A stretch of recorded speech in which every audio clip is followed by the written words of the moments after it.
So my name's Christian Shepherd. I am the co-founder of Big Voice Media Group, and we're here at the Australian Swimming Championships on the Gold Coast.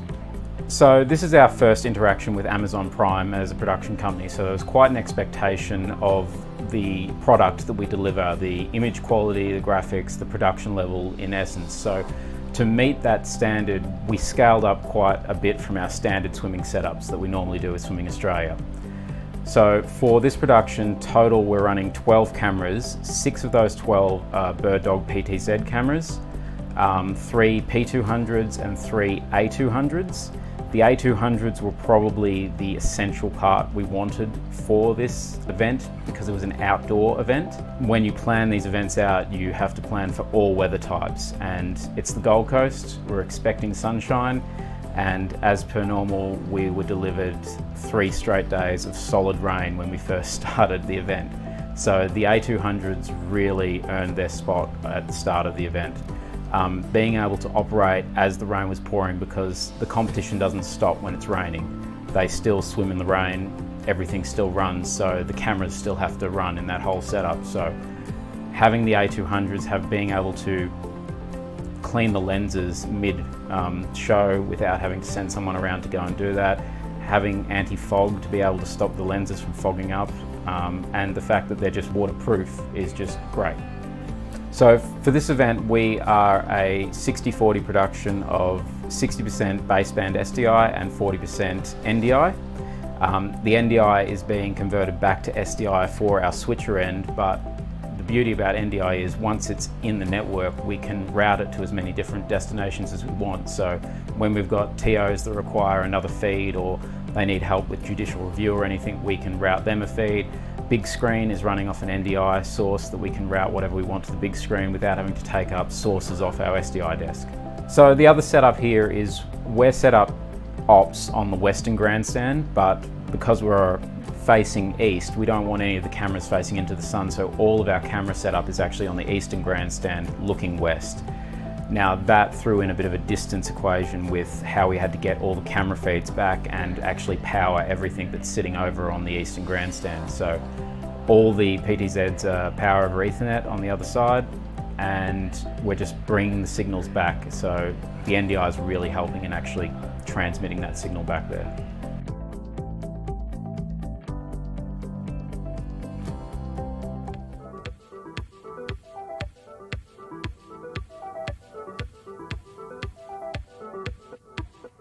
Well, it is that time again, everybody. Hope you are doing well. My name is BirdDogJon, and I am back in action. In those scenarios, it's good to neuralize the cameras. You guys know that best. Very straightforward. Plug it in, go to the web UI, link the source, walk away. You know, like super simple. I keep looking over at the chat, and I keep seeing you are full of it. Tasty, spicy meat snacks. Covered in flavor. I mean, you can't go wrong.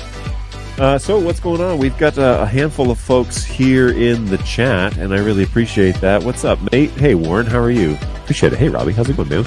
You're just talking about you. What's going on, Tom? Ahoy. How is it going? What's going on, GoWeb? Good to see you again. Thanks for hanging out with us again today. Appreciate that. Feel like I'm in this video more than anyone but John. It's true, NetApp. You are, I'm going to cut this up and put this in the next intro.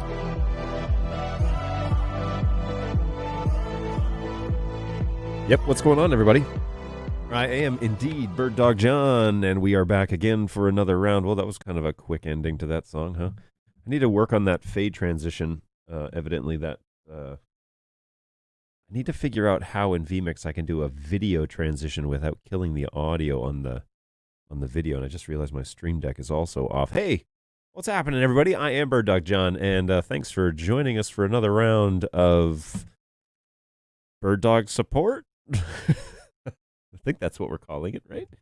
Yeah, so here we go. We're going to turn on that playlist and get these cameras cycling through. I have turned on... Oh, whoa.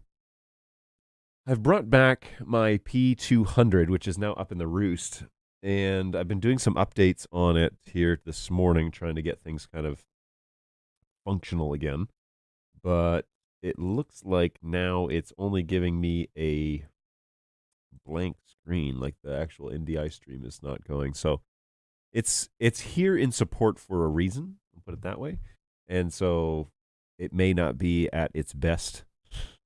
It may be here on purpose, but yeah, we do what we can. So anyways, we'll sort that out during the show. Maybe that'll be something we troubleshoot live if we run dry on content. So what's going on, Angus? Thanks for hanging out with us, fellow Canadian. No one here but us chickens. Hey, speaking of chicken, I have a chicken-flavored ramen dish today we're going to be trying. Pretty excited about this. It is a spicy chicken-flavored dry black noodles, flaming spicy madness ghost pepper concoction. So, hey, that's underway, and that should be fun. So we'll give it a here. I'll set a 3-minute timer. We'll set a little timer on my watch, and then it comes with like its own hot sauce packet. This looks like it might hurt me, and it also came with this like fork that I guess you snap this thing and open it up. So there you go. That's pretty cool. How neat is that? That's how neat is that? Included in every package. So I was going to use this fork, but why not go for the entire experience and give that a go? So we'll see how that goes. What's going on, Philip? Welcome. Ian, how are you? Thanks for stopping in from across the pond, right? As I recall. The easiest way I've come up with it is to use triggers. I turn off the play pause and restart the transition options, adding a trigger on the restart and begin playback on transition in and then continued. I need to figure that out. On transition out, set volume fader of your video output with a value of 0, 1000 to fade it to 0 over 1000 milliseconds. Okay. Yes, that all sounds like stuff that because I have like a music fade, for example, for the end and the start and end screens, so I can kill the music on those screens, or I can fade it up, fade it down, however we want to do it, and it fades up to a level and then obviously fades off, fades out. vMix triggers are brilliant. What's going on, Marcus? Hopefully you're doing well. Welcome. Hey, Philip. Any news on 4K hardware firmware updates? So 4K hardware is slated for an update next. That is the current next build, firmware build is supposed to be coming soon. So that is what they are working on to get everything up to NDI 5. And there are lots of pieces that have to fall into place to make this happen because of some more big things that are happening in the future, which I'm not going to necessarily talk about right now, but they're coordinating all of that together. So that's kind of part of the delay, but they are working on the NDI 5 update for converters, I have been told, and so I can trust that report. So as far as I understand, it's supposed to be very soon.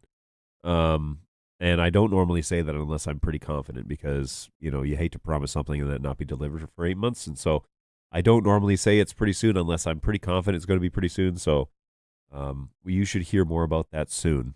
I'm pretty sure about that. I prefer all my food to be named concoctions. Yeah, it's something, that's for sure. Still got 7 seconds. So yeah, we shall see. I have a show file open on the side here that I'm reading it directly from. It makes it so much more smooth. I do need to figure out, because the fade, my fade transition, this one, just fades the video and then kills the audio, right? And so I do want to figure out how to fade out the music, especially on that intro video and any other videos that I'm running during the show. So. Did they ever figure out the issue where the quad was only using one CPU core? I don't know. I have no idea what the update is on that. I could certainly ask. I would say I'd ask tonight at the engineering meeting, but tomorrow they would be attending the meeting in the future because Australia is ahead of us. So they would be attending on Friday, and it's Good Friday over there. So the office is actually closed. And just a little pro tip. We are also closed on Friday tomorrow here at the support office. So do not expect a response tomorrow from my team, as we will be spending the day with our families. We do honor those national holidays, and but we'll get back to it on Monday. We are not closed on Monday. However, Australia is, because in the Commonwealth countries, they observe Easter on Monday, and in the States, and mostly just in the States, I think, they only observe Easter on Sunday. So there you go. There you go. Not blank food product. I'm happy to talk you through this step by step if you want to do this on the stream. Well, do we want to do this on the stream? Okay. Let's go for 10 minutes and do this transition on the stream, see if we can sort this out. So what we're trying to do here, folks, for those of you who are playing along, is I want my the song that plays on the bumper video, right, that we run. So you know my bumper video. It looks like this. Okay, that video is basically the show opener, and I want to be able, at the end of that, there is I don't know, maybe 7 seconds of music where it kind of fades out and I turn on my microphone and I chat. Well, my camera doesn't turn on until that 7 seconds is done. What I really want to do is have that music fade out and finish while I'm on camera. And it just needs to be a longer fade out, I think, or maybe just a specific, the video file needs the audio portion to fade out. So I'm going to see if this is even possible. Angus says that he has a potential fix for this, and so let's check it out. Also, you may have noticed that there were a couple of glitches on LinkedIn and Facebook this morning where the show had to be restarted. And so thank you if you're following us over there. I had to basically remove those shows and then restart them up there. For some reason, the connection with those platforms was not working. And so it is what it is, but we'll soldier on. So I don't know even how many people are over on those platforms right now, but yeah, we'll pay attention. Okay, so I will. Let's get to Angus here, and we'll see if we can sort this out in the next few minutes. Okay, so big question on this: what triggers the transitions for your live video? Is it the end of the playback file? Yes. So at the end of the playback file, the video then transitions to preview. Okay, so I can't even read that out to you and tell you what that looks like. But at the in particular, actually, all my videos are set that way. All my bumper videos, but this bumper video, if we open up the settings on this, I can actually put this on this. Oh, this would be smart. Hey, here's an idea. Let's see. Where's my desktop? Cameras. Desktop. Here we go. Oh, wait. Okay, here we go. So this is that intro video, those intro video settings, and under triggers, we have, we turn on transition into this video. It mutes this microphone, okay, just to make sure that I'm not talking to my guys while the video's playing. And then on transition, I don't know what this sound effect is. Audio on, sound. Oh, it double checks to make sure that the sound effects channel. That's pretty neat. Is on, because sometimes I play sound effects during these videos. And then on completion, we fade out to preview, which I load my number one camera, which is this one. I load this camera into preview, and so at the end of the video, it transitions then over to me. So, this becomes a problem then, says Angus. Well, that's not what I want to hear. I want this to be simple. Hello from Winnipeg. What's going on, Randy? Hopefully you're doing well. Thanks for checking in with us. vMix hasn't got any function to trigger something before the end of a file. You need a file playing in parallel that's a second shorter than your intro video.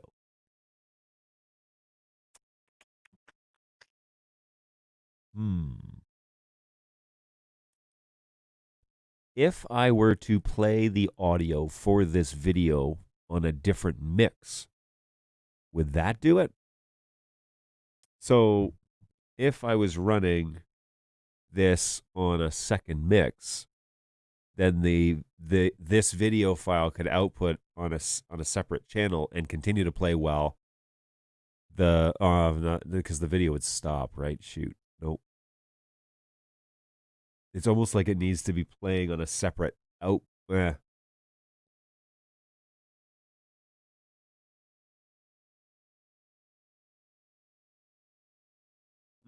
Interesting. Actually, yeah. So maybe the idea is I don't want to play this as an input. Well, I don't want to play this as, because the video fades the audio already, like on the video. The issue is that I want to like overlay. Oh, there's an idea.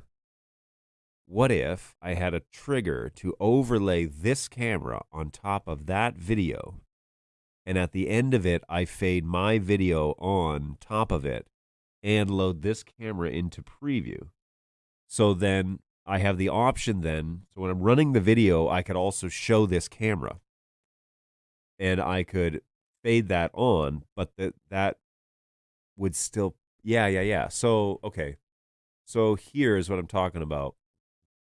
So if I could have a second layer, basically, and I probably need to create one, right? But if I could have a second layer that could be faded in and out, oh, there's an interesting idea. Then I could turn my microphone on, fade my video on while the video's still playing in the background, and then at the end of that video, it would just switch to input 1, which is this main camera, and it would go on. It would transition along as if nothing. You would be none the wiser. Interesting. vMix doesn't fire the trigger until the file ends. Okay, cool. If you just create a WAV file of silence that you can put in the overlay channel to start when the video plays, that can be the file that does your trigger. Basically, you want your transition the camera while the video, or really just the audio, keeps playing in the background and not stop it. Correct, NetHab. It just has to be 1 or 2 seconds shorter than the real video. Interesting idea. I'm also tempted to move. See, so when I show these comments, it covers up my face. So I'm tempted to move my position of this camera, for example, which I might do. So let me first of all, let me do that, because for the sake of this show, like this, we say position. This is input 2. And then we would want to pan this up, right? So, up.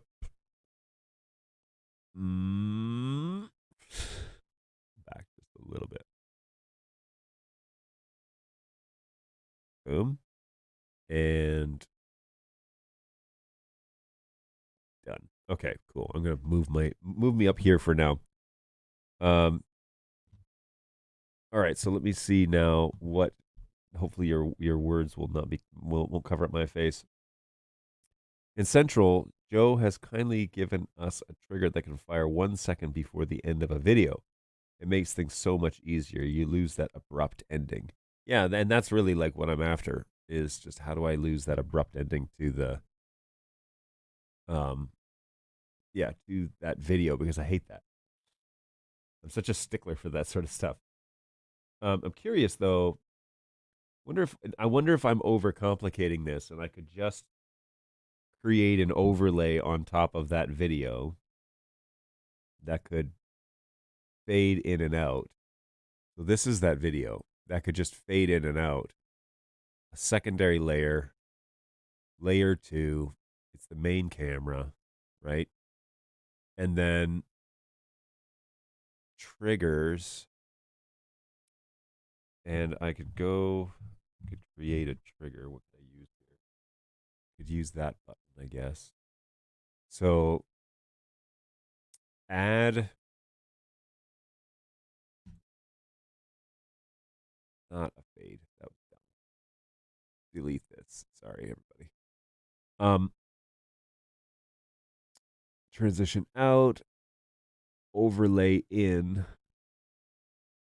Is there like a toggle option here? It's kind of hard to read these words up there on this tiny screen. Not transition. I want to toggle. Hey, oh. So just the replay toggle. I'll put this down here for a second. Fade. Fade. I guess fade is overlay in. Fade in main. No, fade in.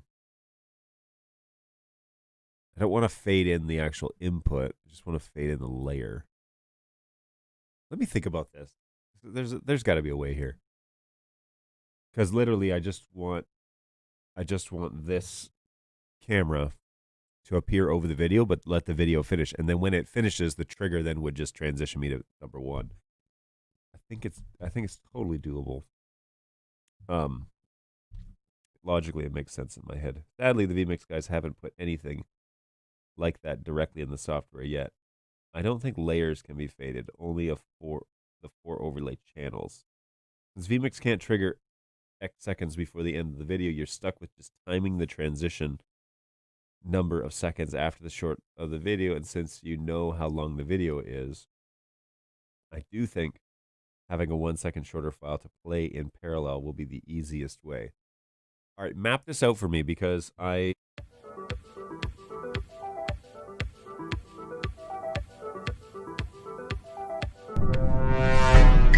Okay, so that was the actual video and not see now that's the nervousness that I would be nervous about it just because I would have that error. But anyways, that was like, as long as I don't trigger the video with my face on top of it. Okay, so that's interesting. You can't set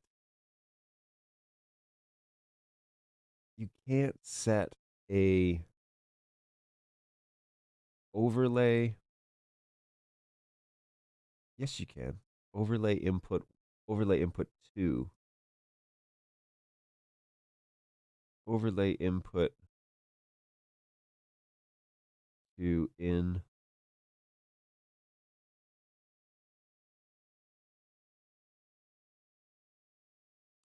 Oh, intro 2. And then on completion, no, I want this to be. Oh, I see. Because the trigger, you can't assign. Oh, but you know what? You could do a shortcut. So let's try this. Let's go to. Sorry, I'm like mapping it out of my brain. It's going to take a minute. This is the. Oh, and my spicy noodles are finished here. So I was waiting for the water to evaporate. These are black noodles that smell like McDonald's French fries actually. But anyways, they're black noodles. And this is apparently some sort of ghost pepper seasoning. So I am voluntarily going to kill myself here this morning. May not be. Oh, there it is. May not be a great idea. And I might regret this for the rest of the weekend. But here we go. Decisions have been made. And of course, I can't back out now. Now, do I even have like tissues and stuff? Uh-oh, I may not even have the ability to help myself. If things go wrong, I only have water, which we all know does nothing. Water is just as bad as coffee when handling hot and spicy food. So here we go. I don't know where these things came from. Somebody must have donated them or brought them in. Let's roll this sauce down. I guess I'm just going to go all sauce as it was intended to be eaten. This is like thick. Something's wrong here. This is like a really, it's not a runny sauce at all. It's very, very thick. So, whew. Okay. All right, we're going to mix this up. And there is a fair bit of water in there. You can't really see it on camera. There's a fair bit of water. So I'm going to let this kind of mix and still set up. And we will use this tiny fork just to have a go with it. But anyways.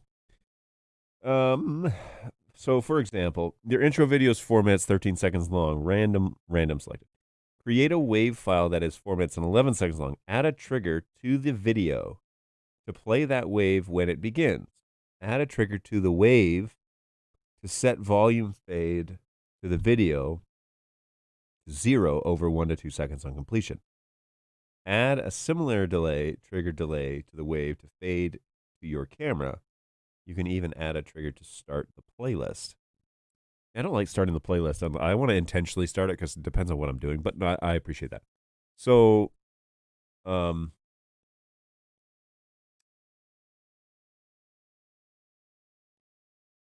but the issue though is that the audio. I want to. it's not a 1 or 0. It's not a 1 second transition that I need, because the I start talking about 4 or 5 seconds before that video is done. And so that is normally the issue, is that I need to appear for about 4 seconds while that audio finishes up from that file. So, but can I just think that's easy enough? So again, that's why it's like, if I could just fade my video in while that video is playing on the background layer, and then it just goes to main one, and then on completion, then it would remove that video off of that file and like reset it for the next time.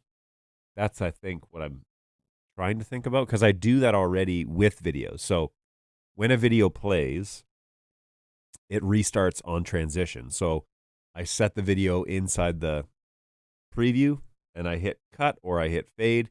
It starts the video from the beginning and plays all the way to the end. When it gets to the end, it then transitions to whatever is in preview. So that way I just know the next thing that I want to show goes in preview. When the video is done, that will appear. So that is what I'm thinking, is that like if I could just bring my video up on top of the video as like a top layer and just let the video finish out, and then it would just transition to, it could just cut then. It could cut over to the video. You wouldn't even notice it happening as long as the video layer is the same as main one, which in this instance it is. So let me see if there is hey guys, let me see if there is a shortcut that I could add. Function layer on input needs to be 1. Turn on a layer from input at index starting from 1. Turn for input number, title, description, yada, yada, yada. Let's find a key. Oh, shoot. Cancel that. Just for funsies. Find this one. Press the key on your... Oh, crap. Where's my X keys? Here it is. Find this one. Layer. Okay, so I have that. So if I cut to this and I click this. Nope. That's not what I told it to do. That's weird. That's not at all what I told it to. So say okay. Yeah, nope.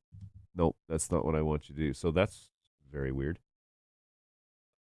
Edit. Layer on off toggle. Input should be 1. Hit OK. Why is it going to this camera? That doesn't make any sense at all. It fades to that camera for some reason.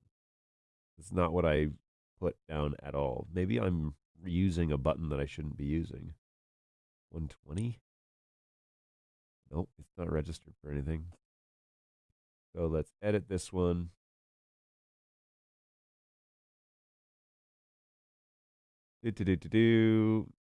Mirror. Is it a layer? Am I using the right term there? Let's back out of this. So cameras, settings. Oh, whoops, not that. Well, that's fine. It is known as a layer inside of vMix. So if I say bumpers, settings, this trigger right here, turn this on or off. So weird. Whoops. Huh.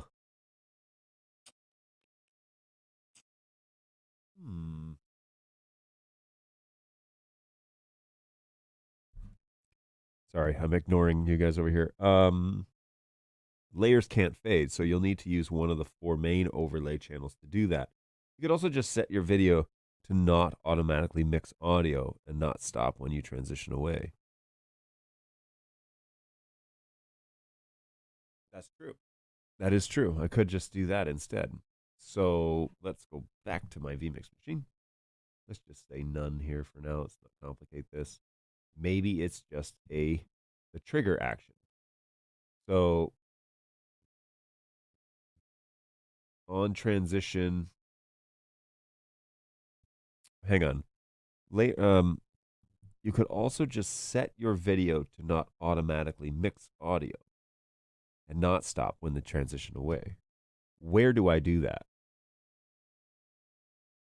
This says, okay, automatically mix audio, pause when after transition. Oh. All right, so let's run the end of this. And let's go here. I'm just going to run the end of this video as a test. And let's see how this goes. So I'll skip ahead because it's going to start at the beginning. And the audio has decided to stop. So give me a hot second here.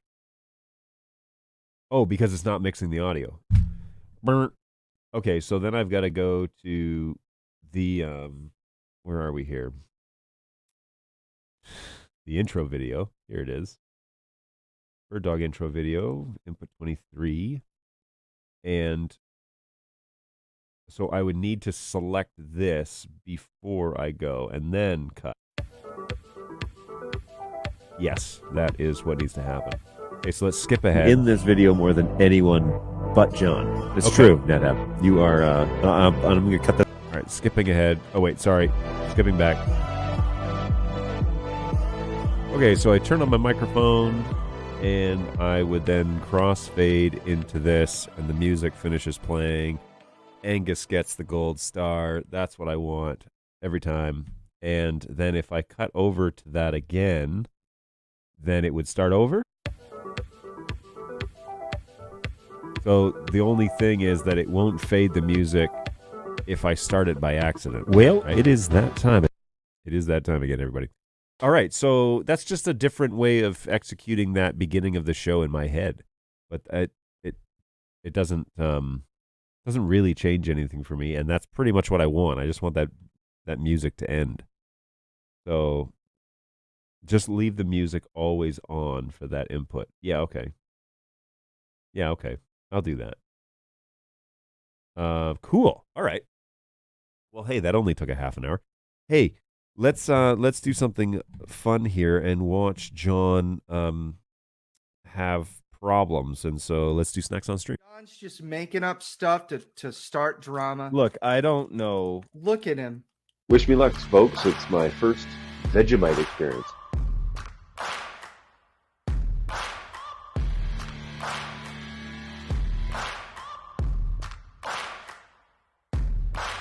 Final, this is like cheese flavor or something. It doesn't really look too appetizing. Good golly, this is something else, man. Here's the thing about Pop Rocks, and I don't know if I'm the only one like this. Pop Rocks have always been a social experience for me. I did not think that is what you were going to say. That's hilarious. That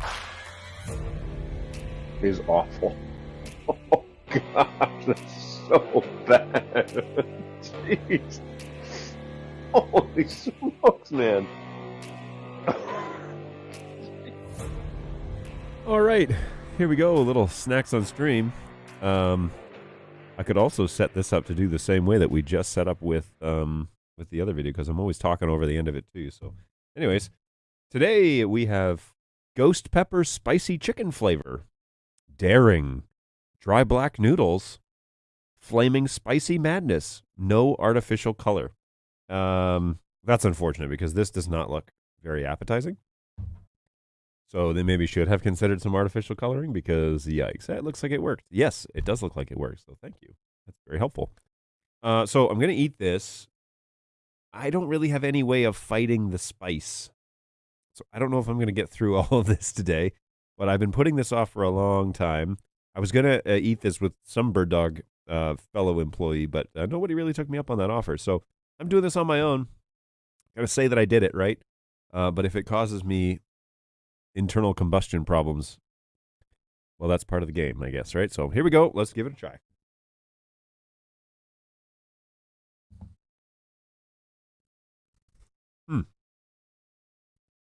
Okay. The burn is there, that's for sure. 340 calories, by the way. Different, very different, like noodles. It's not like the spicy ramen, not the bulldog, that's for sure. Oh, whoops. Got to be careful about the dangling noodles because if you get those on your lips, man, there's no turning back.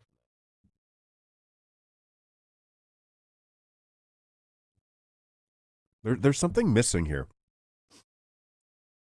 There's definitely something missing. Now I'm gonna try this little tiny fork that they gave me too. See if I feel like this will just slow me down because it's so tiny. But hey, I want to give it a shot. It came with the actual noodles.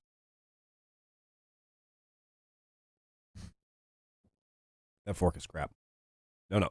When in doubt, go with the monster. It hasn't caused an issue yet, but I feel like it's right on the edge of. It's hot. It's not. Well, maybe I shouldn't say anything until I'm done.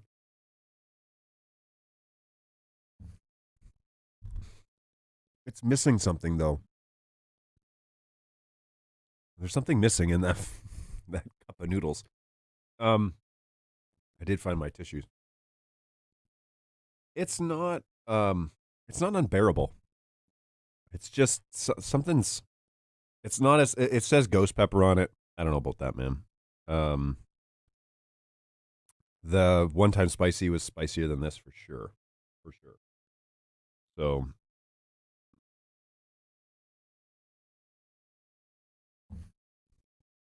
I don't think that this is supposed to be like a one-chip challenge type of level. But I'm not. It's hot, but it's not killing me. So I want bulldog ramen. Me too. I actually looked at it today on Amazon. I was like, I need to get the other flavors we haven't had here and bring this back for a few. So don't count your chickens before they burn. Black noodles make it look Klingon. Ooh, it's true. Definitely looks Klingon. Ahoy! What's going on, Tom? How are things over across the pond? Hopefully well. We're going with the black ramen spicy noodles ghost pepper, apparently. I put the whole package in here, so I'm assuming this is as hot as it's supposed to be. Maybe not. Also, there's a lot of water in the bottom of this, so maybe I was supposed to drain that? I don't know.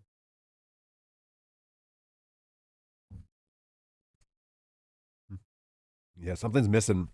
It's just like something's not the same with those noodles. It just seems odd. I'll keep eating it. But meh. This wouldn't be a go-to, like, hey, if you really like spicy food, go with this one. This would be you should try it if you like it, but don't buy like a 12-pack. We'll see if it goes down the wrong tube here and hurts me. Okay, so on Tuesday, we had talked about Video Wall, and we had a few questions about that. We launched that last week, a week ago today, actually, and just wanted to make sure that that's out in the wild. We are happy to talk about it and cover off whatever it is that you want to, if you have any sort of questions about that.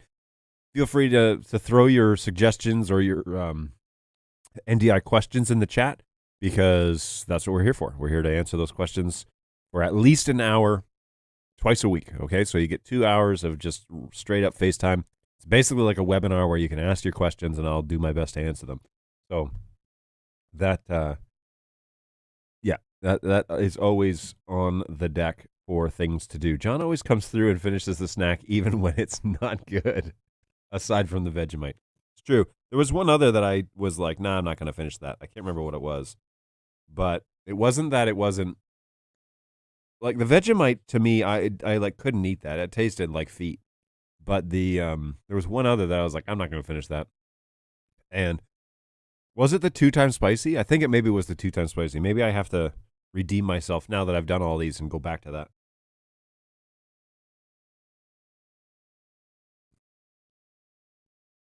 Yeah, I don't know what it is about this. It's yeah. I don't know. Now I don't know what I said before, but I wouldn't say that this is like good. This isn't good food. This is just like hot noodles.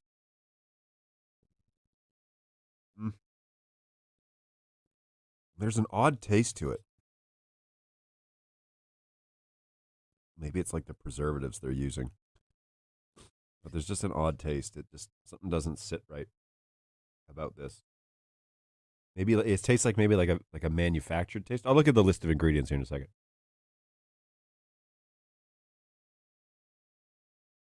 Kind of has like a weird like hairspray taste smell to it. Yeah, I'm not making a great case for you to try this. I know. 2 times spicy bulldog is intense. It's true. That one I was sweating almost instantly when I started eating that. Did you get the email from NewTek this morning about their announcement next week? Any predictions? I didn't actually. Let me see if it's in my inbox. NAB show just announced. No, I didn't get any. I didn't get an update. What's the deal with that? Nope. So let's look on their NewTek website. Is it on there? NDI 5.5, powering videographers everywhere. Oh, maybe did I just get the email? Nope, sure didn't.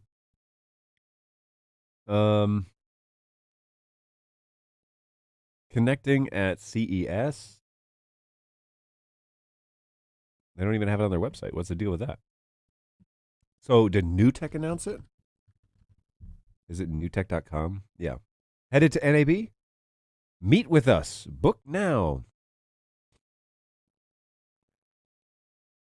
It's not on their website. So what's the announcement, Tom? Why don't you fill me in on what I'm missing? You're braver than me eating that.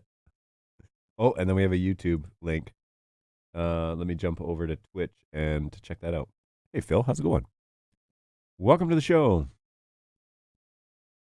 Thanks for hanging out with us today. The future of video is now, April 11th. Future of video. The future of video. There are 43 people waiting. You're just a wee bit early. So that's hilarious. This is what Phil just sent me. Oh, whoops. Can I not? Oh, okay. My favorite part is the comment section on this sort of stuff. Is there an Android app for NDI? At least an NDI camera app? I have an NDI HX camera. That's the only app out there. Interessante. Whatever this is. I had to Google translate this.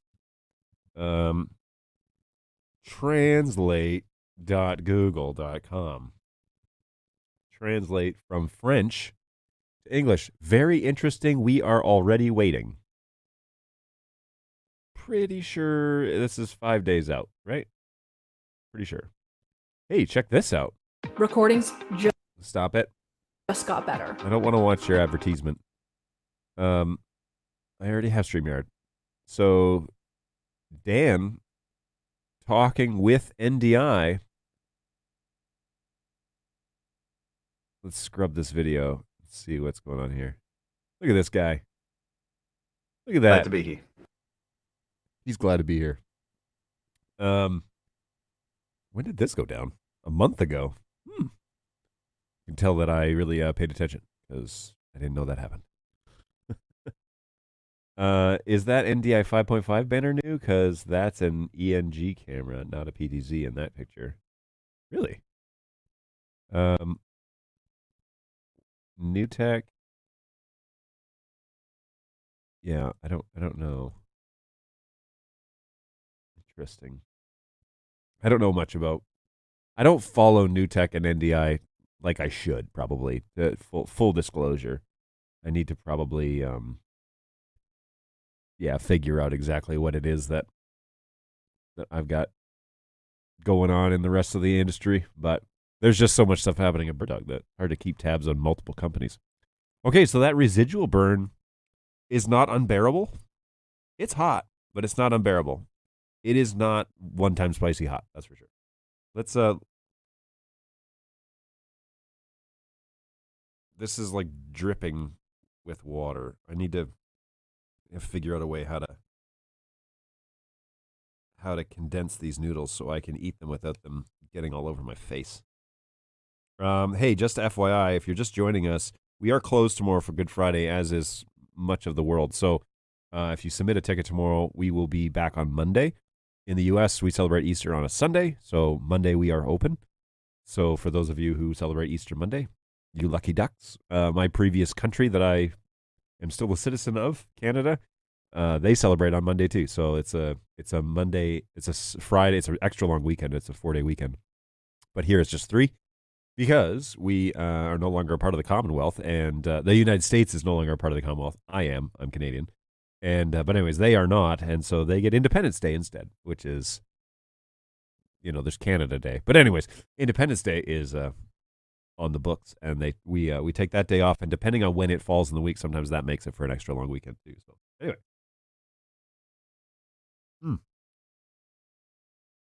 yeah, this goes under the category of probably won't eat this again. It's genuinely not bad. It's just not good. I don't know if that...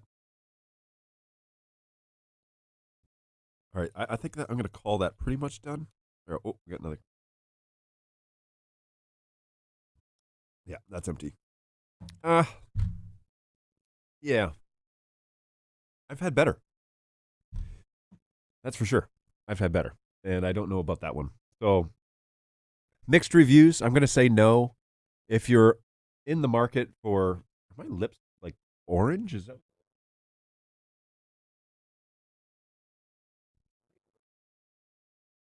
I think they are. Meh. I've had better. So, let's try some water and see how that makes it worse.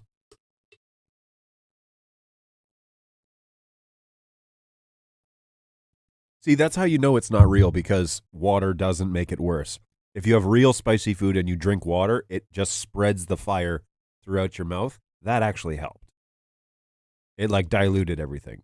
So it's not an oil-based burn, which is what that's how you stick it to the man, is you make an oil-based spice, and then when they drink water, it doesn't work. When they drink milk, it only tunes down the fire, but it doesn't help with the actual oil base. Bread is why they say have a loaf of bread with you and just eat that. It'll absorb the oil and make it better. But yeah, this water actually helps. It makes it better. So it's not an oil-based burn. So meh.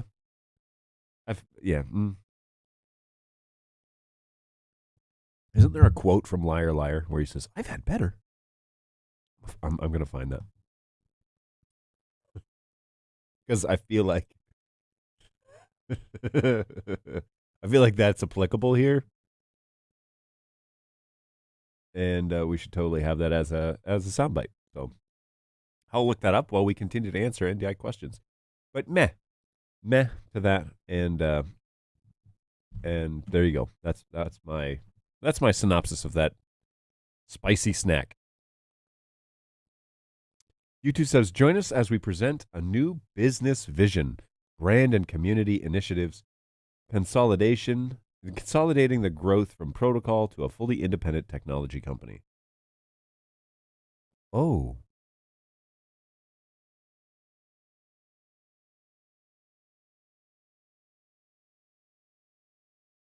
Are they splitting from VizRT?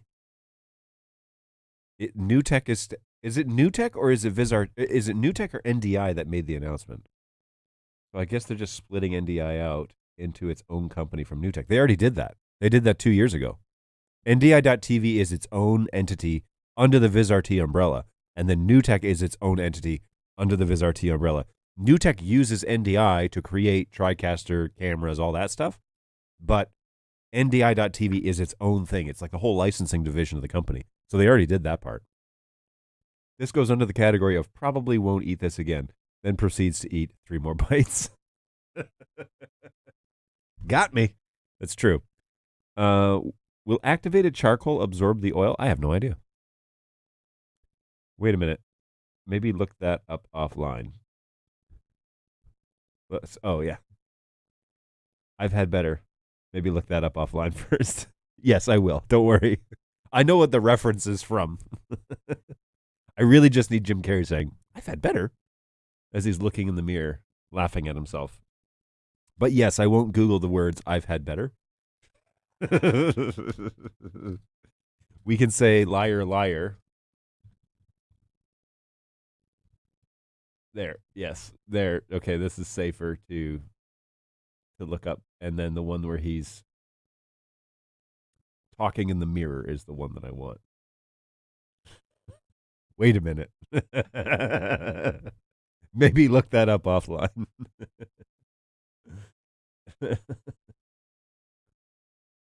Yes.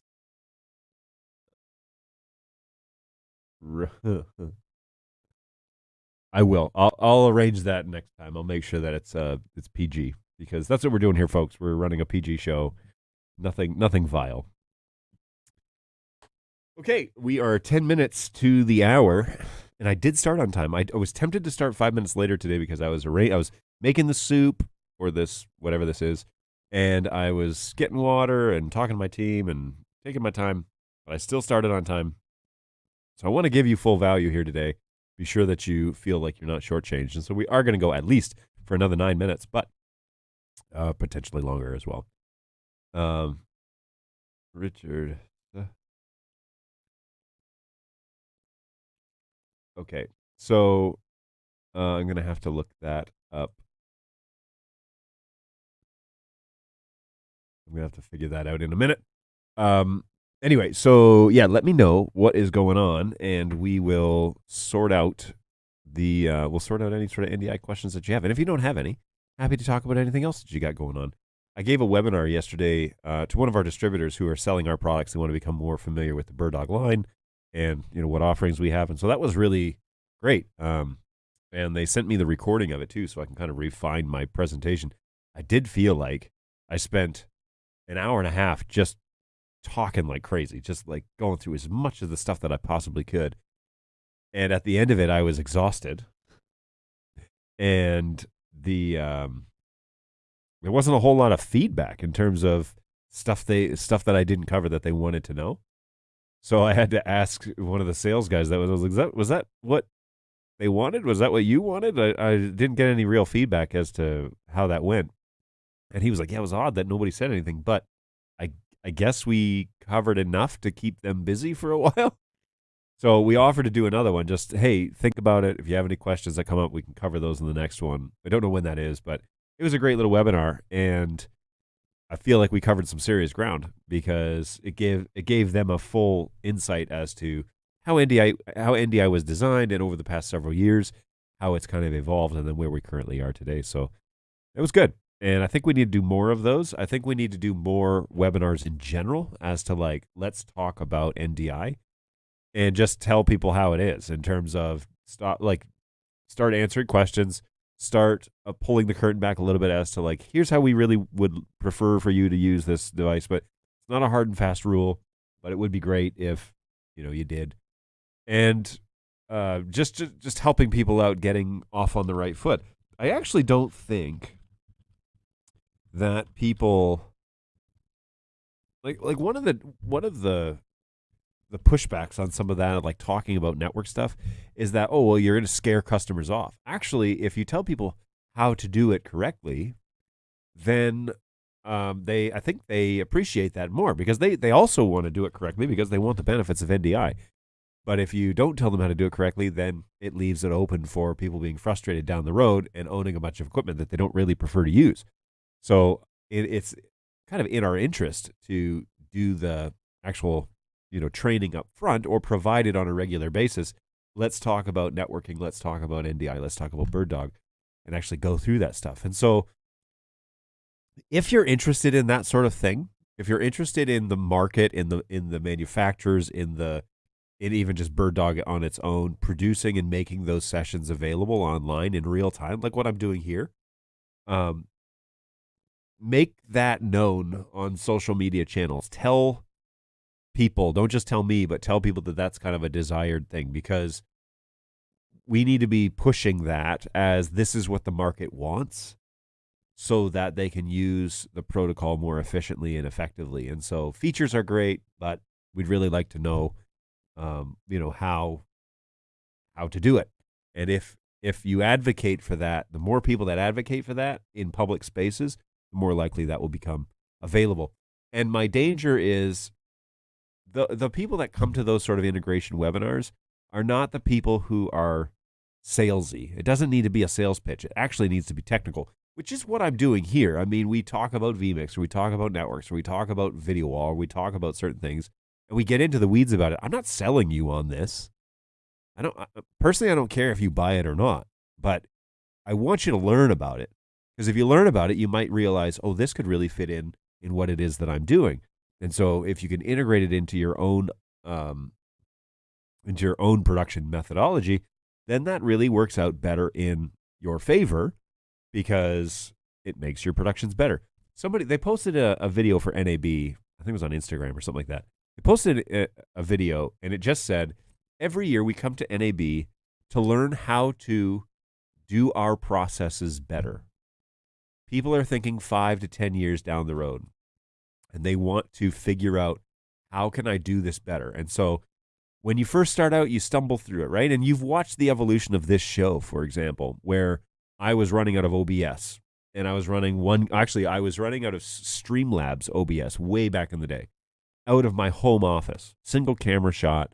It was a P200? Forget what it was. Anyways, single camera, really bad quality stuff, guys. And I brought OBS here. I ran that for another, I don't know what, year? And then Dan showed up and did a show with me, and it was apparent to me that OBS was not going to cut it. And in front of the owner of the company, I was tolerating things that were just stupid. So we had a trial license with Wirecast, and I contacted them to see if I could use that as my platform for the show. And they said, by all means, go ahead, get comfortable with it. Let us know if you have any questions. And I used Wirecast for 3 or 4 months, and that was really good. And then the fateful conversation with Tom Sinclair, and I stated my gripes, and he said, look, I think you really need to give vMix another shot. And I think all the things that you want to do are easily done inside vMix, and we can talk about how to do that. And so, reluctantly, with my tail between my legs, I downloaded vMix and got a license, and here I am. I'm full on in, man, and it runs my show. But that has happened over the course of 4 years.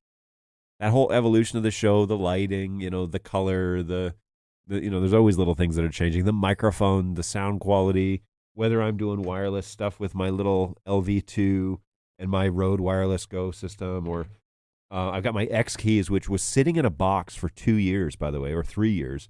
Sitting in a box. It is now my primary switching device when I'm using these cameras. I have it all set up in here as MIDI cues, and you just punch it and it goes to that camera.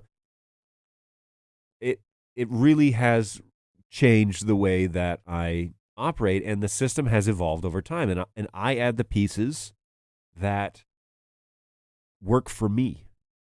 It doesn't mean that all of the things that I'm using. So, for example, I brought in my own personal Stream Deck. We had bought one. It was just the 6-button one. We had bought one for the studio, but I really needed more buttons than that. Quite frankly, I need more buttons than this one has, which might be, a future purchase I make. It might be, I might make that purchase. Anyways, we'll see. But anyways, I have 3 or 4 pages here of just sound effects and video cues. I can punch up, I can start the playlist on here and punch up Snacks on Stream, do the transition all from Stream Deck. I could do that all inside vMix as well. I can play all these sound effects that I have, and it's quick and easy, and it's set up to work really well. It doesn't really work great with Companion as well. You have to pick Stream Deck or Companion, but I have added pieces to the puzzle to make my production work. I'm a single operator. I do the whole thing myself. I don't make any of my guys sit in here and run the show with me. It doesn't get complicated in that regard, and I've got it sorted out to where if I have another person sitting in this room with me, I can set it up where I can do auto switching based on audio levels between 2 cameras. So there's a few little things that I want to get going with that. Like I want a secondary confidence monitor for the guests to see the multi-viewer so they can see what's being shown. Or maybe I want to show them this screen, with the questions and whatever. But there's several things that are kind of in the works. So you just need a real PC, John. It's true. The computer does need to be upgraded. That is for sure. But that is, again, for what I'm doing. So currently I'm running 5 NDI sources into this computer. A couple of them are running on, I think, low bandwidth. I can verify that here in just a second. But let me go over to cameras. So that one's not. This one is not. The overhead camera is running low bandwidth. Everything else is running full value, with the exception of the P200 we need to troubleshoot here today.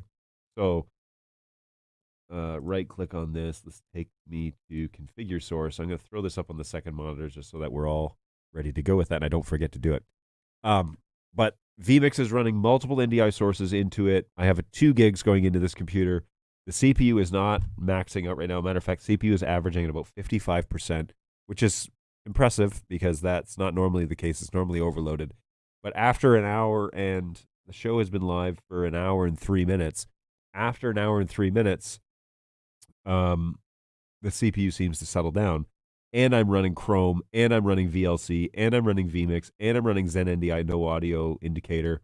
I'm running SNAS, which is the time clock, and I've got a couple of folders open. So, there's it's not just nothing. That's for sure. My show has evolved over time, and the whole point of this spiel is you decide for yourself what your tolerance level is. And sometimes people see productions and they think it doesn't look like he's doing too much over there. Matter of fact, I've put in multiple hours just getting the studio the way that I want it, right? Recent change you may have noticed is that my microphone now goes that way and not this way. I made that change this week before the webinar yesterday because it was right in the way of the screen that I use to use Teams and for StreamYard. So it was covering up part of that screen, and it was getting really annoying. So now it goes towards the camera, just kind of off to the side. And I'm living with that decision. I don't hate it. It's not my favorite, but I don't hate it. And it seems to work okay. It's still in the picture, but it's still okay. And it still gives me the audio from the RE20 at a very close proximity that ends up being nice and clean. So that is a recent change. But as time goes along, you figure it out for yourself as to like what works and what doesn't, and what lighting works and what doesn't. And I bought these 3 soft boxes. They were okay, but now they're starting to go, and I would really prefer like a Falcon Eyes, or really prefer an LCD panel behind me or something like that, right? You figure it out. You don't. You're not locked in, but it also goes into this mentality of when we start streaming, when we fire up, we start working towards having a real production. You have to start somewhere, and you don't start with, somebody told me this in Nashville recently, you don't start with the end result. You start with where you are, and you work towards that result. And that result, that target, is going to move into the future as better and better and better and better. It should. If it doesn't, you're in trouble. But it moves into the future as doing things better.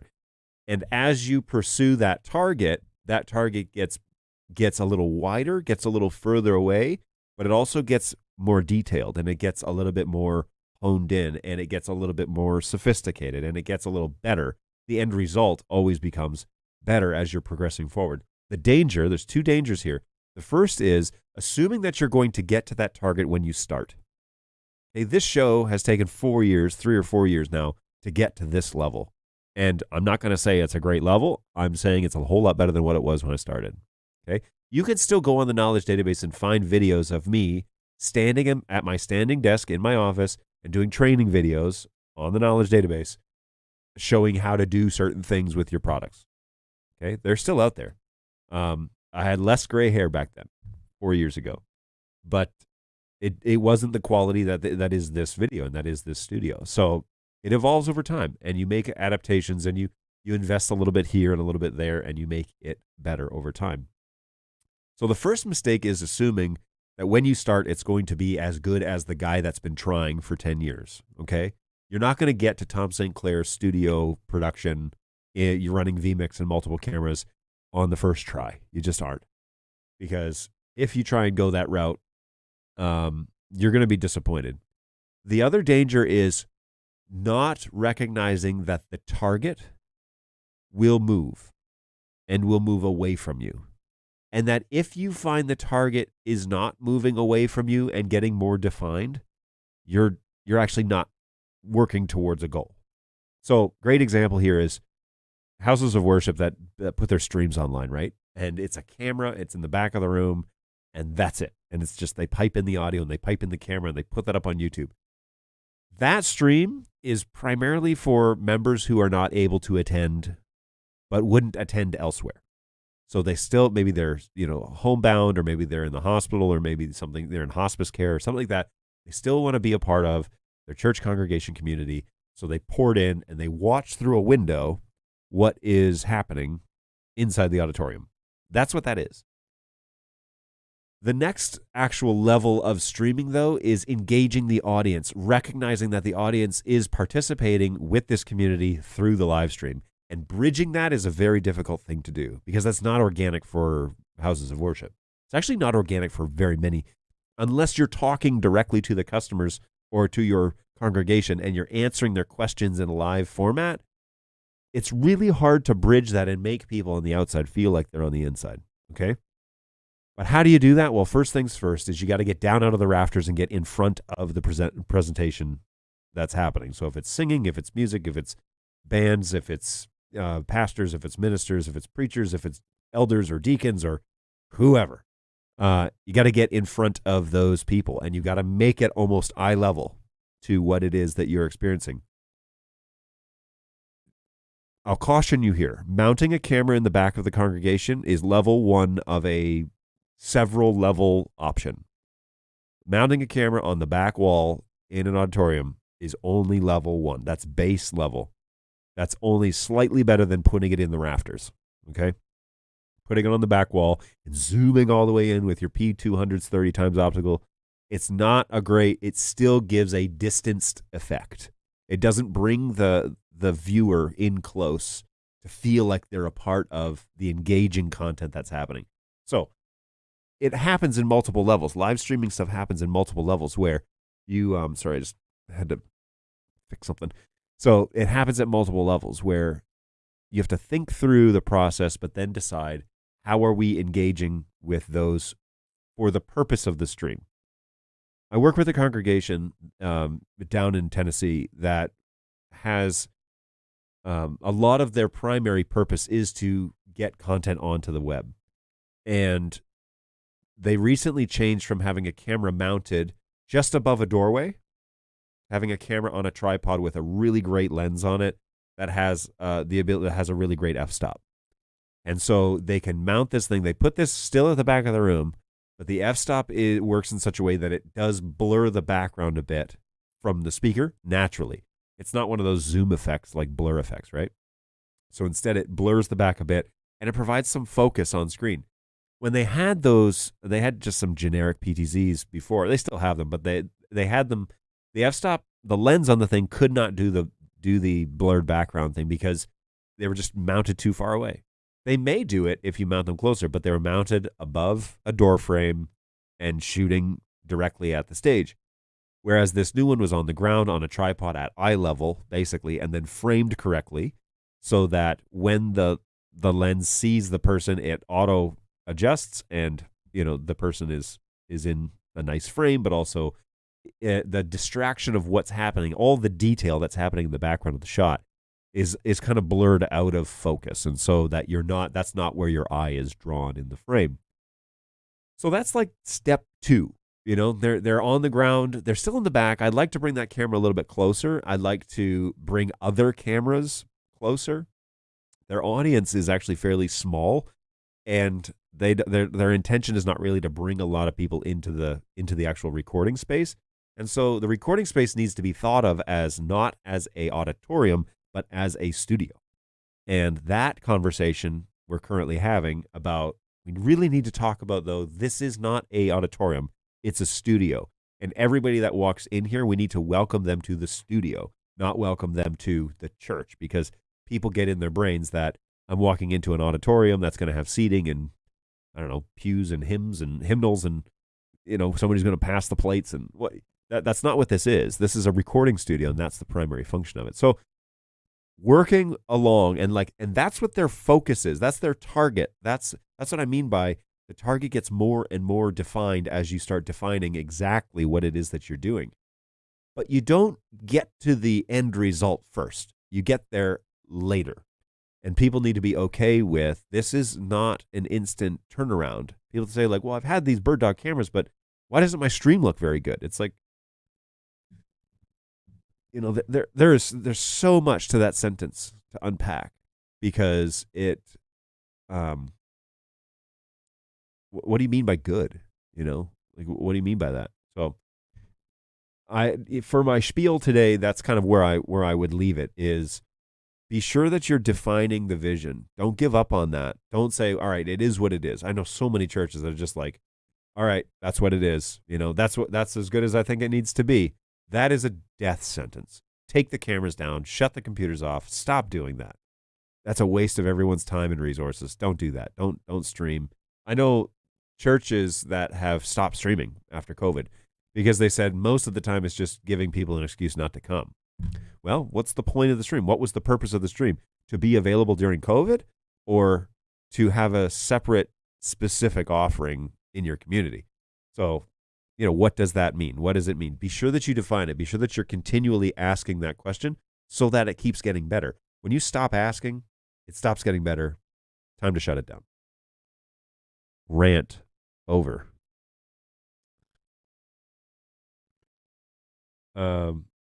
You must be close to saturating that poor gigabit link. It's a dual gigabit link, by the way. So I got 2 gigs. I got 3 Stream Deck XLs, an APC Mini, and a Contour Design Shuttle Pro version 2 to control a 4 to 8 camera with instant replay shot streaming setup. All sources are NDI. Boom! That sounds awesome. My first virtual and hybrid events were so much harder than they are now. Rooms are full of gear, dedicated VidCon suites, all to bring in one guest. We've come a long way in a decade or so. So you are not kidding, Angus. And to think how fast all of this has progressed over the 5 generations of NDI. Like if NewTek has an announcement, who knows, right? Who knows what that could be? vMix and BirdDog are a great combo. I would agree. I have actually had great success with BirdDog integrating with TriCaster, vMix, Wirecast, and OBS. OBS just could not keep up. That was really the issue. I bought an amazing hammer. Why does my house still look like a shack? Well, creating something that people actually want to watch, and here I say this with only a handful of people actually watching, creating something somebody wants to actually watch is not just as easy as turning on a great camera and porting it out to Facebook. Like content, audio, video, lighting, all that stuff. That's the bare minimums. And then if you're doing presentations, if you're doing ProPresenter, if you're doing, oh, heaven forbid, you're doing PowerPoint or you're doing something else, like there's lots of things to consider. And yeah, it's, what do you want to achieve? What sort of look do you want? You would have no idea how many blank stares I get from people in leadership positions when I say, what do you want your stream to look like? What are we shooting for?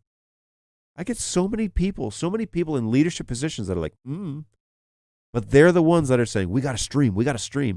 Like, you don't even know what you're talking about. Okay, how do you stream? Like, so a great little catch-all for this is when somebody in a leadership position comes to you and says, I really need my thing to stream. I really need to be online. I think we need to be online. It's like, great. Tell me how it is you think streaming works. Because designing the frame, right? Like the difference between these 2 shots, designing the frame. Tell me about what it is that you think goes into designing the frame. Because the result you get from people who have been given the mission, we need to stream, is that you get camera shots where it's like this and it goes like way up. I could alter this camera. I don't want to though. I like this frame. You get this shot where it's like just their neck and then a whole bunch of like dead space above their heads. Or you get these like odd wonky shots that are like too close or too far. Or you can see like all the pores in their skin and you can people just don't even understand basic framing, and yet they insist that, oh, we should be streaming. And then the next thing out of their mouth is, all right, we're streaming, but why does it look so bad? We bought these $3,000 cameras. Why does it look so bad? It's like, you're missing the fundamentals. You're missing the creativity side of what it takes to generate that and what look you want. There are multiple ways to set up a P4K, for example, to give you dozens of different types of looks. You want it to be oversaturated. You want the blacks to be crushed. You want you want detail. You want it to be soft. You want it to, like, what? What do you want? But tell me what you want it to look like. You want to look like a news broadcast? You want to look like a Joe Rogan podcast? You want it to look like a CNN interview, or I don't know. I shouldn't say mainstream media because I might lose viewers. You want it to look like an interview from a major TV, your choice of major TV broadcaster. By the way, I don't watch mainstream media. So what do you want it to look like? Give me an example of what you think a good stream looks like. And then I'll tell you what it takes to do that. Because what they'll do is they'll turn around and they'll send you a Hillsong, music video. They'll say, well, look at this live stream. It's like, first of all, that's not even live recording. That's B-roll mostly and an audio track overlaid. Anyways, you have to design it. Now, here's the cool thing about all this, by the way. There are so few people in the world that know how to do that you can offer that as a service. I've done it before. It's an interesting road. It can be frustrating because they're going to have their eyes opened as to like what it really takes. But you can say, look, here's some of the productions I've done.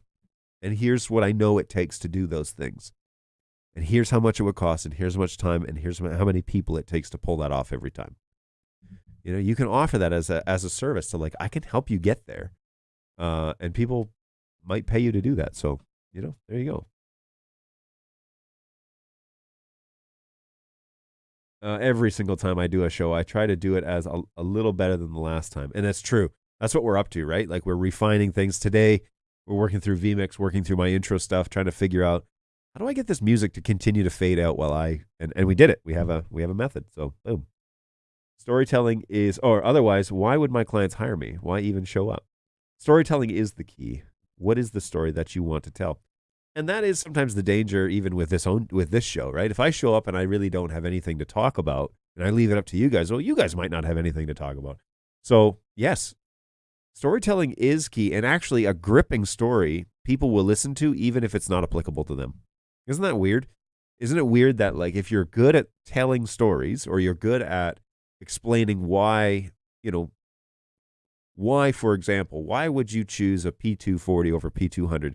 And you can show use cases, and you can show a scenario, and you can talk about the features, and you can talk about the integration, talk about how low level it needs to really understand how it works, and you can give a story as to how that works. People get invited into that, and for some reason our brains are wired in the narrative realm.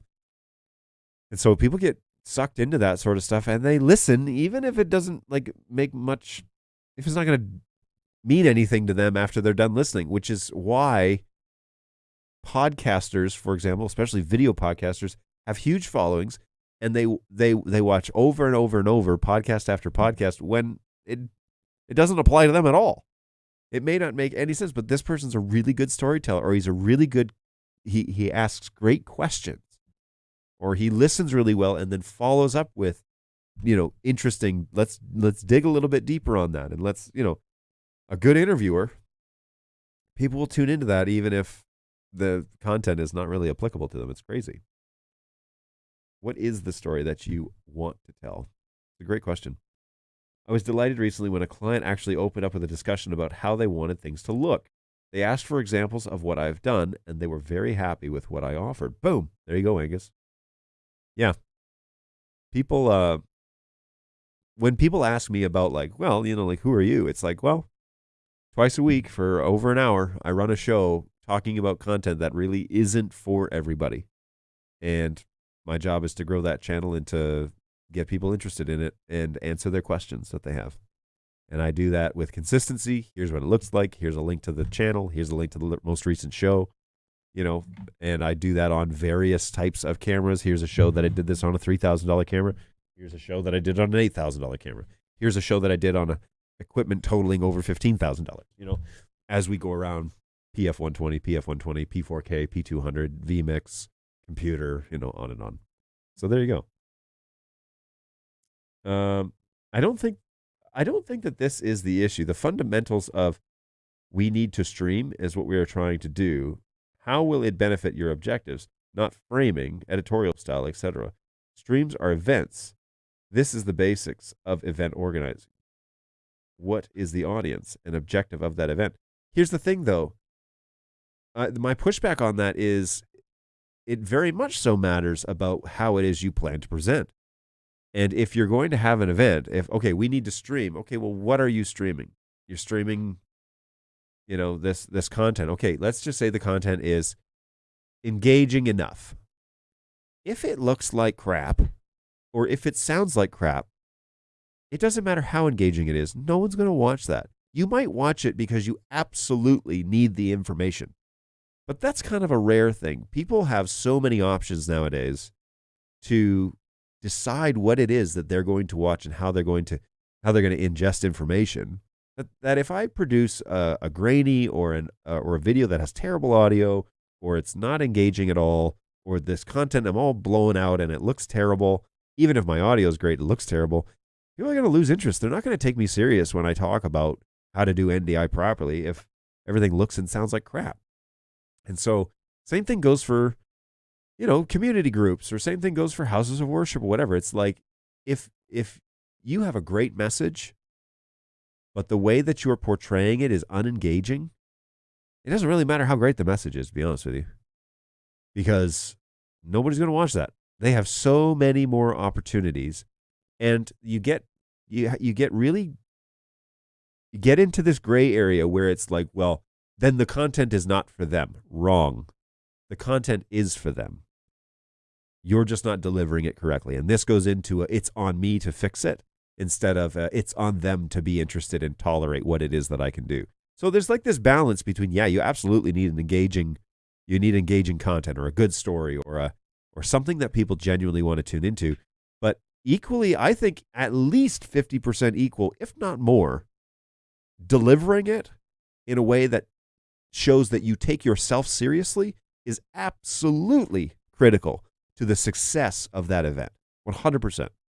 If it looks like crap, like this is my deal with like framing, right? And I might have to eat my words because we're having to do some collaboration stuff. But there was I have to jump on another webinar, but it's going to be late at night.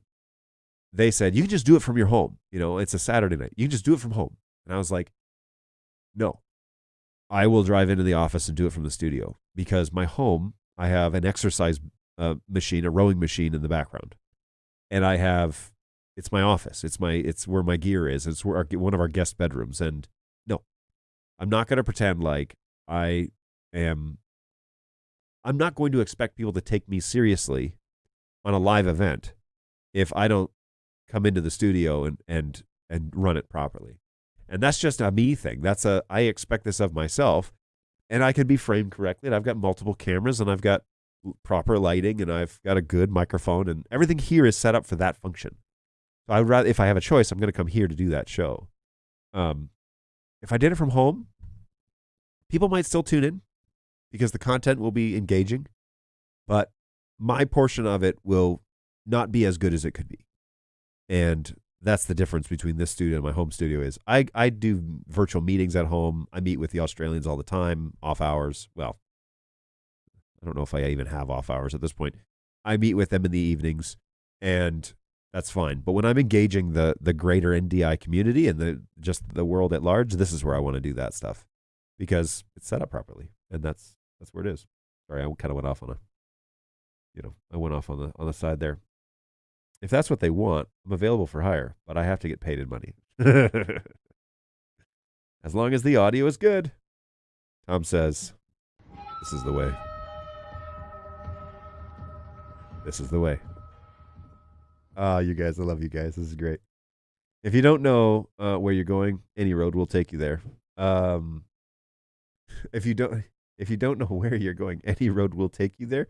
If you don't know where you're going, good luck picking the road that will take you there. No, I had a yearbook in high school, my 9th grade high school year. The back of my yearbook said, "Don't worry, all roads lead somewhere." To which my dad looked at that and said, don't adapt that philosophy. That's a foolish way of going through life. Roads do lead somewhere, but a lot of them lead to places you don't want to go.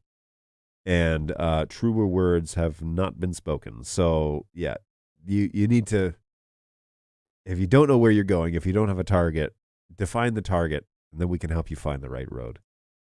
John, have you ever thought that this show format might benefit from more real-time conversations with you? Like, for example, using the Discord to enable live responses by reducing the latency of RTSP from 30 seconds to 300 milliseconds. Here's a show that I did on a broken P200. My point is that what it looks like is informed by what the purpose of the event is, the audience, the desired outcome. Okay, yes, true. If you don't know where you're going, put a pin in the ground and start walking in that direction. See if it's the right way, in other direction, and otherwise change direction. Yeah, now we're saying the same thing. Now we're saying, what do you want this to be? What's the goal? Define that a bit, and then start working towards that definition. And as you start seeing that target more and more clear, that target will evolve into something greater than what you originally envisioned. And so it will continue to define itself. It might move a little further away, but it will be in greater detail, and you'll be able to actually understand greater what paths need to be taken to achieve that sort of goal. And you'll by far spend your time more wisely if you can define, even if the goal is poorly defined, have a goal. What do you want this to be? If the answer is we just want to put this online. Okay, why? Who's going to tune? Do you want this to be broadcast level? Do you want this to be a portal, just to be a fly on the wall? What is the goal? And then the question is, who's going to tune into this? Right? Who's your audience? Just like you're saying. We're saying the same thing. But you're talking at a technical level. I'm saying before you even get technical, you need a purpose to the event. Agreed. Yes. Originally, yes. Into the weeds, when you encounter, my frustration is I talk to tons and tons of organizations that straight up don't know what they're doing, like don't know what they're trying to achieve. They buy 3 cameras and a keyboard, and they put them all on the back wall in 3 different locations on the balcony. Well, what are you doing here? You have 3 angles of the same shot. Like, what good is this? So what is, show me a production where you think, can't wait to produce something like that. That's the goal. Show me that. Then I'll tell you where the cameras go. Then I'll tell you what has to happen. Then I'll tell you what to buy. Then I'll tell you how to organize it and how to set it up. But if you just tell me, hey, I want to stream, what camera should I buy? No, you're asking the wrong questions. I won't say get away, but I'll say you're asking the wrong questions. First question is, show me what sort of production you want to do. And then we'll go from there, right? Sound is more important than looks. Well, that's good, because the subject on this content is just me, and you're stuck with it. Dinner, I'll catch the rest on replay. Take it easy. Thank you for checking in. Always appreciate having you here. You also get the opposite problem where the style that the young whippersnapper wants isn't supported by the content, even if the content is good. Think MTV Guerrilla style. Yeah, if you're a high church, Catholic, high church Catholic community, and you're doing run and gun documentary style coverage of their services, yeah, that won't line up. You also probably won't have much of an audience because it will make them sick to their stomachs. Yes, it's very, very good to consider who your audience is. This is what happens when someone says you've got to spend $150,000 before the end of the financial year. I wish this rant could be available for download somewhere, but I would not screen scrape it from YouTube because that breaks TNC. This rant is available on Twitch, also on LinkedIn. What part of the rant do you want? Because I can cut it as a clip. That's for sure. Anyway, it's good stuff. Thank you everybody for hanging out with us today. I really appreciate it. It's always good to be with you, and it is a good break in a busy department. The support department gets a lot of questions and head scratchers and all sorts of things in the world of that's an interesting way to use this product. I'm not too sure why it's exhibiting those problems. We get that all the time, and that's where we live. And sometimes it can be frustrating, and sometimes it can be, challenging. It's rewarding too. But yeah, we really need to get together more often. I like doing it twice a week. And don't forget Tom Sinclair show at Eastern Shore Broadcasting. He's on Wednesday afternoons. And he is a good guy to know, and is a wealth of knowledge beyond just the BirdDog NDI realm. He's covering things of vMix integration. He loves X keys. He has some deep friends in the market that give him kind of behind the curtain sneak peeks on things, and so he's a great guy to know. So be sure that you jump over and sign up. If you're on YouTube, you can look him up after the show. He's a Streaming Idiots. That's his handle. I didn't call him that. His handle is Streaming Idiots, but you can find him at easternshorebroadcasting.com.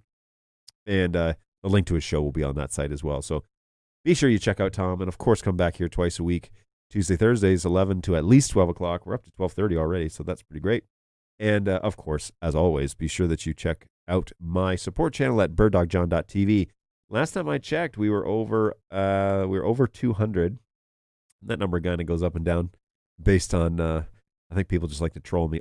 203. So up one since yesterday. Anyways, it's not a big deal for anybody but me, but 203 people that are subscribed to my channel. Wow, that makes me feel really good. So thanks everybody. If you haven't done that, please do so. I would really appreciate it. It just helps me validate with the owners of the company that this is something worth keeping around. People are paying attention, and it's a good place to put this stuff. And it also is a great way that you can subscribe to the channel. You don't have to rely on social media notifications and stuff to find out when I go live. You can just use the bell icon or however it is that you use YouTube to notify you that we're going live. And I say that we do this show and other events, but I actually haven't done another event at a different time on this channel. But that is the point. As we get into the future here and things evolve a little bit, the hope is that we'll be using this channel on Tuesday, Thursdays for sure at the same time slot, but then special events and that sort of thing will also get hosted on here and on the other channels, and you get notified. So BirdDogJon.tv is where that's at. This show is also available on our BirdDog YouTube page, so if you're subscribed over there, that's also a second place where we put marketing materials mostly, but it's a good place to find out about what's going on in the industry. So boom, there you go. I think an X Keys T-Bar is in my future. Yeah, and if you are friends with Tom Sinclair, you can ask him because I think he has one. So that's really kind of a cool thing. If you don't know what we're talking about, this is a company called Pi Engineering, and they are known as the what do they call themselves? They call themselves the No Slogan Company. That's their slogan. Anyways, this is xkeys.com, and you know I can do you one better and just kind of tune you in over here to that X Keys page. Share this page, please. So xkeys.com, and basically they make these little customized, X Keys controller panels, and you can customize them a little bit. They're basically MIDI, MIDI panels. They make them themselves. They do have a pretty wide range of controllers and things that they offer, but they get a little bit crazy with their keyboards and their, controllers. Look how huge some of these are. I only knew about the X80. This is the one that Tom has. This one here, the XK80 USB keyboard. Now they have a 128, which is insane. And or maybe he's got the 80 because their 60 is basically just a pared down 80. But anyways, yeah, or they make these quick little bars that you can buy and mount those, or This is the one that I have. I have the USB XK24, and it's great. I mean, it'll take command functions just straight up, easy to do. It basically acts as a MIDI keyboard, and inside vMix, what I do is I say, create shortcut, find key. I click the button. It recognizes that key, it logs it, and then I set up the thing that I want that key to do. And then when I click that key, it does the thing I want it to do. So it's really straightforward. You can set them as toggle. I can set them to change like any of my inputs pretty quick, So I can do that pretty straightforward. And yeah, it works really well. It's an easy way to manage vMix. So I like it. There are, of course, a lot of other options here that they have. So they have keyboards, trackballs. If you want to go back to the 1990s, they have trackballs. Adapters and switch interfaces. They have big easy buttons, which are these guys, switches and pedals. So I love this. This big easy button is basically a one function button, I believe, for $40. It's like a big red button. And you can use that as your transition, or you can use that as whatever you need it to be. But it's just a one-button switch that is a USB interface, and pretty cool. It's a great idea. And, yeah, there's a whole bunch of feather touch switch. Oh, that's cool. So that's just a small button, eh? Like a single. Oh, wait. What does it plug into? Anyways, it's been a while since I've been on the XKeys website. But that's what this is. And if you're looking for an alternative to Stream Deck, these guys are great. I mean, they work really well. I have no complaints in terms of this thing operating as expected. And for the same price as a 15-button Stream Deck, you can get a 80-button USB keyboard. And they even give you a template to print your own labels. And so it's a downloadable file. Where is it here? It's in here somewhere, like Label Maker or something like that. Purchase, custom design. It's got to be under support. Software developer, yada, yada, yada. Anyways, maybe it's in the software that it does it. But anyways, it like opens a file, and you can just fill in the keys and then hit print, and you just cut those out and put them inside underneath the lids. So that's pretty cool. But yeah, we digress. So anyways, XKeys, it's good stuff. The 124 is the one that I'd like to get. How do the keys feel? They're good. They have a good click. Like it's not an actual audible click, but it is definitely, it's a soft push, but they spring back. So they have some tension to them a little bit that you can't just accidentally press one. It is not a keyboard it's not that sort of keyboard click. It is a kind of a quiet, but they definitely have a stronger spring inside. So they do push back a little bit. Not stiff. Stiff is the wrong term, but they do spring back with some intention. So I like it. It works really well. Hey, thanks for hanging us at Rant on Demand. Thanks for hanging us. It's always a pleasure. Agreed. And I do need to go. I have an email here that I need to attend to that is kind of a burning fire. So as is par for the course, we will wrap it up, folks, and hopefully you have found some of this helpful. I really appreciate you guys hanging around with me today. It's always a blast. Be sure that you take care of yourselves. Take care of each other out there. Super important that we watch out for each other. And by all means, reach out to my guys at help@birddog.tv if you have any questions between now and next Tuesday. Tuesday, I'll be back. That's what the plan is, unless I'm sick or something. Tuesday at 11 o'clock, we'll do another show, and we'll hang out. I was going to do something on Tuesday. Now I can't remember. Anyways, yeah, definitely. Have a great day, guys. It's been a pleasure being with you, and I cannot wait to hang out with you guys again. So be well, and we will chat soon. Bye, guys.